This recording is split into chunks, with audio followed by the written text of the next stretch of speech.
নমস্কাৰ মৰমৰ ছাত্ৰ ছাত্ৰীসকল এয়াৰ ক্লাছেছ ইউটিউব চেনেললৈ সকলোকে স্বাগতম জনাইছোঁ। আজি আমি 2023 বৰ্ষৰ হাইস্কুল শিক্ষান্ত পৰীক্ষাৰ পৰীক্ষাৰ্থীসকলৰ বাবে বিজ্ঞানৰ কেইটিমান MCQ লৈ আহিছোঁ। আশা কৰোঁ পৰীক্ষাৰ্থীসকলে এই ভিডিঅ'টি চাই যথেষ্ট উপকৃত হ'ব আৰু আমাৰ চেনেলটো ছাবস্ক্ৰাইব কৰি অল বেল আইকনটো অন কৰি থ'ব আৰু যিমান পাৰে চেনেলটি শ্বেয়াৰ কৰি দিব। আমি ফাৰ্ষ্ট কুৱেশ্যনটোলৈ আহিছোঁ। অবতল দাপোনত অসৎ প্ৰতিবিম্ব গঠন হয় যেতিয়া লক্ষ্যবস্তুটো ৰখা হয়। ইয়াত অপশ্যন কেইটা দিয়া আছে। এ ভাস্কেন্দ্ৰত, বি ফকাছত, চি ভাস্কেন্দ্ৰ আৰু ফকাছৰ মাজত আৰু ডি দিয়া আছে ফকাছ আৰু মেৰুৰ মাজত। ইয়াৰে শুদ্ধ উত্তৰটো হ'ব ফকাছ আৰু মেৰুৰ মাজত। অৰ্থাৎ অবতল দাপোনত অসৎ প্ৰতিবিম্ব কেতিয়া গঠন হ'ব? যেতিয়া লক্ষ্যবস্তুটো ফকাছ আৰু মেৰুৰ মাজত থাকিব। আমি ছেকেণ্ড কুৱেশ্যনটোলৈ আহিছোঁ। তলৰ কোনটো ৰাশিয়ে বৈদ্যুতিক ক্ষমতা নিৰ্দেশ নকৰে? ইয়াত অপশ্যন কেইটা আছে। A I square R, B I R square, C V square by R আৰু ডি ভি আই। ইয়াৰে শুদ্ধ উত্তৰটো হ'ব আই আৰ স্কুৱেৰ। অৰ্থাৎ I square R, V square by R আৰু ভি আইয়ে বৈদ্যুতিক ক্ষমতা নিৰ্দেশ কৰে, কিন্তু আই আৰ স্কুৱেৰে বৈদ্যুতিক ক্ষমতা নিৰ্দেশ নকৰে। আমি থাৰ্ড নম্বৰ কুৱেশ্যনটোলৈ আহিছোঁ। কুৱেশ্যনটো আছে ব্লিচিং পাউডাৰৰ ৰাসায়নিক নামটো হৈছে। অপশ্যন এত আছে কেলছিয়াম ক্লৰাইড, বি কেলছিয়াম ক্ল'ৰ হাইপ'ক্লৰাইড, চি কেলছিয়াম ক্লৰেট আৰু ডি আছে কেলছিয়াম অক্সাইড।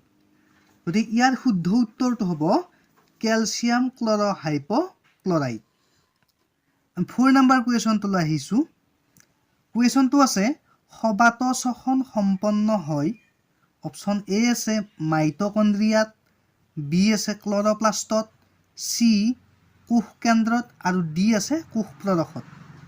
ইয়াৰে শুদ্ধ উত্তৰটো হ'ব মাইটকণ্ড্ৰিয়াত। এইটো অতি গুৰুত্বপূৰ্ণ প্ৰশ্ন। 5 নম্বৰ কুৱেশ্যনটোলৈ আহিছোঁ। উদ্ভিদত জাইলেমৰ কাম হৈছে। অপশ্যন এ আছে পানীৰ পৰিবহণ, বি খাদ্যৰ পৰিবহণ, চি এমিনো এচিডৰ পৰিবহণ আৰু ডি আছে অক্সিজেনৰ পৰিবহণ।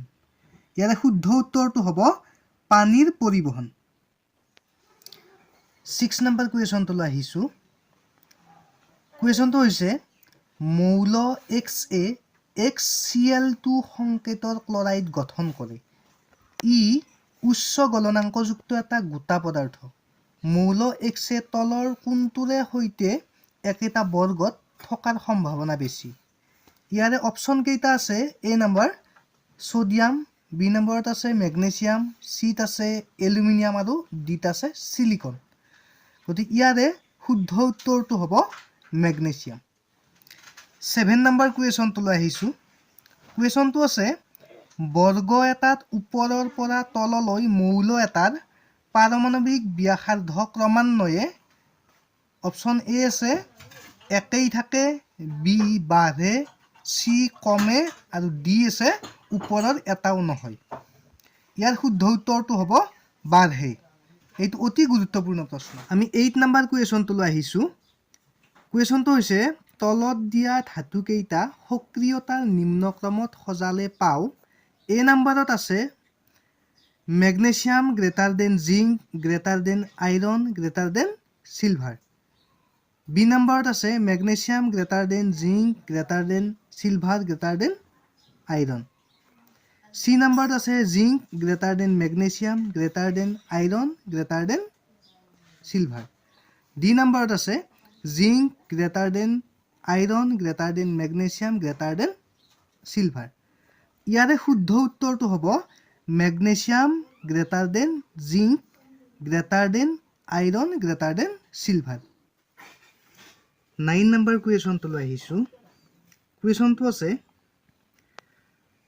আইৰণে কপাৰ ছালফেটৰ লগত বিক্ৰিয়া কৰি কি কৰিছে? ইয়াত ফেৰাছ ছালফেট আৰু কপাৰ উৎপন্ন কৰিছে।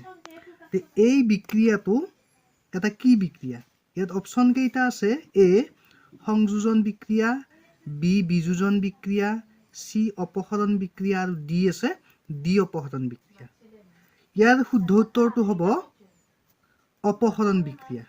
অৰ্থাৎ আইৰনে এই কপাৰ সালফেট যৌগটোৰ পৰা কপাৰক কি কৰিছে অপসাৰিত কৰিছে আৰু অপসাৰিত কৰি আইৰনে কি কৰিছে ফেৰাছ সালফেট যৌগটো উৎপন্ন কৰিছে। গতিকে এইটো এটা অপহৰণ বিক্ৰিয়া। 10 নম্বৰ কুৱেশ্যনটোলৈ আহিছোঁ। কুৱেশ্যনটো আছে সোডিয়াম হাইড্ৰক্সাইড দ্ৰৱ এটাৰ 10 ml হাইড্ৰক্লৰিক এচিডৰ দ্ৰৱ এটাৰ 8 মিলিলিটাৰ সম্পূৰ্ণৰূপে প্ৰশমিত কৰে। একেটা দ্ৰৱৰ সোডিয়াম হাইড্ৰক্সাইড দ্ৰৱৰ 20 ml ত প্ৰশমিত কৰিবলৈ লগা HCl দ্ৰৱৰ পৰিমাণ হ'ব।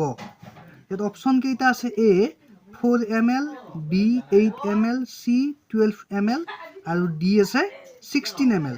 ইয়াৰ শুদ্ধ উত্তৰটো হ'ব 16 ml, কাৰণ 10 ml যদি 8 ml প্ৰশমিত কৰে তেন্তে 20 ml কিমান কৰিব 16 ml প্ৰশমিত কৰিব।